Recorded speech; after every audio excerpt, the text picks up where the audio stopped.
નમસ્કાર મિત્રો, આજે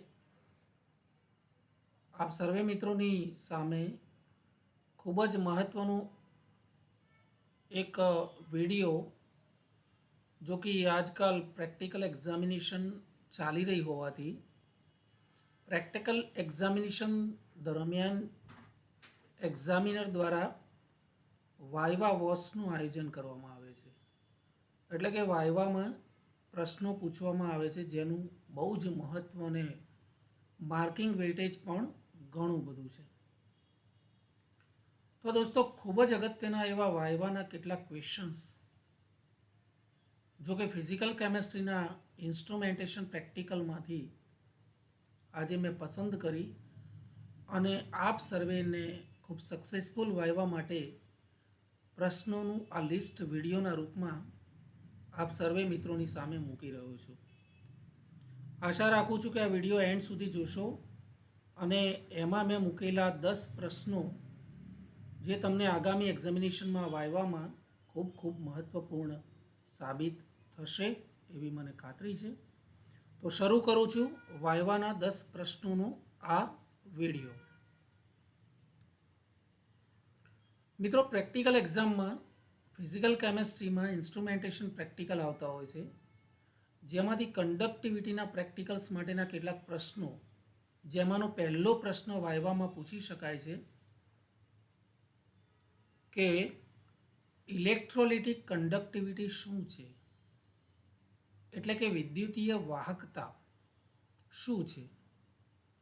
તો મિત્રો, એના આન્સરમાં તમે જવાબ આપી શકો કે દ્રાવણની વિદ્યુત પ્રવાહનું વહન કરવાની જે ક્ષમતા છે એને ઇલેક્ટ્રોલિટિક કંડક્ટિવિટી તરીકે ઓળખવામાં આવે છે. કેટલાક જે વિદ્યુત વિભાજ્ય દ્રાવણો છે એના દ્વારા એ દ્રાવણની વિદ્યુત પ્રવાહનું વહન કરવાની એક ક્ષમતા હોય છે, જેને ઇલેક્ટ્રોલિટિક કંડક્ટિવિટી અથવા તો વિદ્યુતીય વાહકતા તરીકે ઓળખવામાં આવે છે. ત્યાર પછી ક્વેશ્ચન નંબર બીજો છે, દ્રાવણમાં વિદ્યુત પ્રવાહનું વહન કેવી રીતે થાય છે. તો દ્રાવણમાં વિદ્યુત પ્રવાહનું વહન જે છે એ દ્રાવણમાં ઇલેક્ટ્રોલાઇટ્સ યાની કે વિદ્યુત વિભાજ્યનું જે દ્રાવણ છે એ દ્રાવણમાં વિદ્યુત વિભાજ્યના આયનોના સ્થાનાંતર દ્વારા વિદ્યુત પ્રવાહનું વહન થાય છે. ત્યાર પછી ક્વેશ્ચન નંબર 3, દ્રાવણમાં આયનોનું સ્થાનાંતર કયા પરિબળો પર આધાર રાખે છે. તો વિદ્યુત વિભાજ્ય પદાર્થનું જે દ્રાવણ હોય છે, જેને વિદ્યુત વિભાજ્ય દ્રાવણ તરીકે ઓળખીએ છીએ, એ દ્રાવણમાં આયનોનું સ્થાનાંતર ખાસ કરીને દ્રાવણમાં આયનોના સ્થાનાંતરનો દર આયનોના વિદ્યુત ભાર, એટલે કે આયન ઉપર જે ચાર્જ હોય છે, પોઝિટિવ યા નેગેટિવ ચાર્જ, એ આયનોના વિદ્યુત ભાર ઉપર, આયનોના કદ ઉપર અને માધ્યમની સ્નિગ્ધતા વિસ્કોસિટી, જે મીડિયમમાં તમે કામ કરો છો એ માધ્યમની સ્નિગ્ધતા વિસ્કોસિટી અને સંભવિત જે કહેવાય કે ગ્રેડિયન્ટ્સ, એની તીવ્રતા ઉપર આધાર રાખે છે. ત્યાર પછીનો ક્વેશ્ચન છે દોસ્તો, ક્વેશ્ચન નંબર 4, આયનીય ગતિશીલતા શું છે. આપણે કોને આયનીય ગતિશીલતા કહીએ છીએ. તો વિદ્યુત વિભાજ્ય દ્રાવણોમાં આયનોના વેગને, આયનોનો જે વેગ હોય છે એ વેગને આયનીય ગતિશીલતા કહેવાય છે. ત્યાર પછી ક્વેશ્ચન નંબર 5, વાહકતા એટલે કે કંડક્ટન્સ શું છે, તેના એસઆઈ એકમો જણાવો.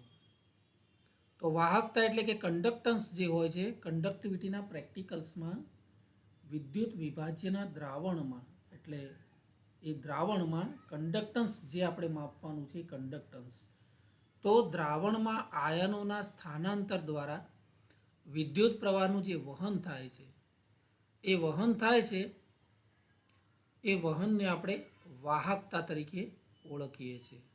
ખાસ કરીને એના એસઆઈ એકમો છે, એમાં એસ, કેપિટલ એસ જે છે એ એનો એકમ છે. એસઆઈ એકમો જેને કહીએ ને આપણે, તો વાહકતાનું એકમ એસ અથવા મોઝમાં પણ હોય છે. ક્વેશ્ચન નંબર 6, દ્રાવણમાં આયનોનું સ્થાનાંતર ઇક્વેશન તો આપ જોઈ શકો છો વાહકતા વાહકતા જે છે એ શું છે, એનો એસઆઈ એકમ કયો છે? Question number 7. તો વાહકતા એ કંડક્ટન્સ તરીકે આપણે જેને ઓળખીએ છીએ એ અવરોધનો પરસ્પર યાની કે પારસ્પરિક શબ્દ છે. એના માટે વાહકતા શબ્દ વાપરવામાં આવે છે, અથવા વાહકતા માટે વાહકતાનું જે અવરોધ છે એ તો એ અવરોધનું એકમ જે છે એ એસઆઈ એકમ કેપિટલ એસ છે. Question number 8. દ્રાવણની વાહકતા ઉપર તાપમાનની શું અસર થાય છે? તો કંડક્ટિવિટીના પ્રેક્ટિકલમાં કંડક્ટન્સ આપણે માપીએ છીએ એ એસઆઈ એકમમાં પણ માપીએ છીએ, મોઝમાં માપીએ છીએ, ઓમમાં પણ માપીએ છીએ. તો દ્રાવણની આ વાહકતા ઉપર તાપમાનની કેવા પ્રકારની અસર થાય છે? તો મિત્રો એનો જવાબ છે તાપમાનના, ધ્યાન રાખજો, તાપમાનના પ્રતિ 1 ડિગ્રી વધારા સાથે ટેમ્પરેચરમાં જેમ 1 ડિગ્રીનો વધારો થાય તો એની સાથે દ્રાવણની વાહકતામાં 2 થી 3% જેટલો વધારો થાય છે. ત્યાર પછી ક્વેશ્ચન નંબર 9. દ્રાવણની તુલ્ય વાહકતા એટલે શું? તુલ્ય વાહકતા ઇક્વિવેલેન્ટ કંડક્ટન્સ જેને કહીએ છીએ. તો દ્રાવણની તુલ્ય વાહકતા એટલે વિદ્યુત વિભાજ્ય જે ઇલેક્ટ્રોલાઇટ કહીએ છીએ આપણે, વિદ્યુત વિભાજ્ય પદાર્થ ના 1 ગ્રામ તુલ્ય ભાર જેટલું વજન ધરાવતા દ્રાવણ જે છે એની વાહકતા ને તુલ્ય વાહકતા કહેવાય. તો વિદ્યુત વિભાજ્ય દ્રાવણમાં વિદ્યુત વિભાજ્ય પદાર્થ જે ઓગાળેલો છે એના 1 ગ્રામ તુલ્ય ભાર જેટલું વજન જો લીધું હોય અને દ્રાવણની વાહકતા માપતા હોઈએ તો એ વાહકતાને તુલ્ય વાહકતા ઇક્વિવેલેન્ટ કંડક્ટન્સ તરીકે ઓળખીએ છીએ. Question number 10.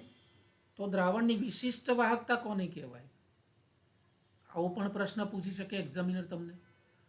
તો વિશિષ્ટ વાહકતા એને ઓગાળેલા વિદ્યુત વિભાજ્યના દ્રાવણની વહન ક્ષમતા તરીકે વ્યાખ્યાયિત કરવામાં આવે છે.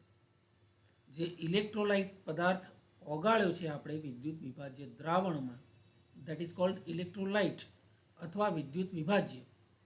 તો જે વિદ્યુત વિભાજ્ય પદાર્થ ઓગાળેલો છે એની વિશિષ્ટ વાહકતાને દ્રાવણની વહન ક્ષમતા તરીકે વ્યાખ્યાયિત કરવામાં આવે છે. તો વહન ક્ષમતા દેટ મીન્સ જો આ બધા જ દ્રાવણને 1 ચોરસ સેન્ટીમીટર અને 1 સેન્ટીમીટર લંબાઈના 2 ઇલેક્ટ્રોડ વચ્ચે મૂકવામાં આવે અને એની વાહકતા માપવામાં આવે તો તે દ્રાવણની વાહકતાને વિશિષ્ટ વાહકતા તરીકે ઓળખવામાં આવે છે. યાની કે એ પાત્રમાં દ્રાવણમાં જે 2 ઇલેક્ટ્રોડ મૂક્યા છે એ 2 ઇલેક્ટ્રોડની વચ્ચે આ ઇલેક્ટ્રોલાઇટને મૂકવાના છે.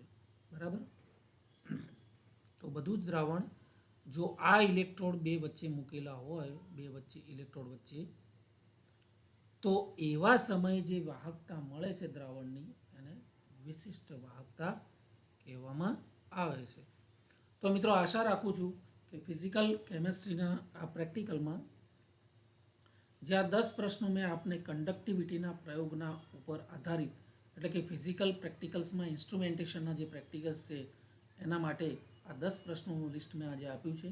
આવનાર દિવસોમાં ઘણા બધા પ્રશ્નો ફિઝિકલ કેમેસ્ટ્રીના પ્રેક્ટિકલ્સના instrumentation as well as chemical કાઇનેટિક્સના ઘણા બધા પ્રશ્નો વાયવાના રૂપમાં આપ સર્વે મિત્રોને પૂછાઈ શકે અને આપ સર્વે ખૂબ શાંતિથી અને સાચા જવાબ આપી શકો એ પ્રકારે તૈયાર કરી અને બિલકુલ સરળ ગુજરાતી ભાષામાં જ તમારા માટે હું આવનારા સમયમાં અપલોડ કરી રહ્યો છું.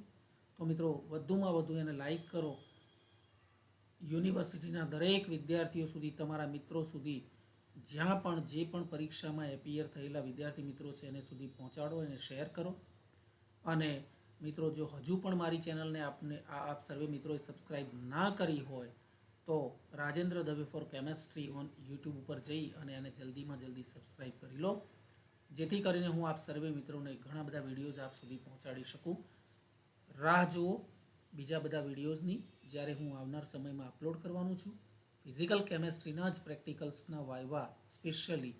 તો મળીએ છીએ નવા વિડીયોમાં આવતીકાલે.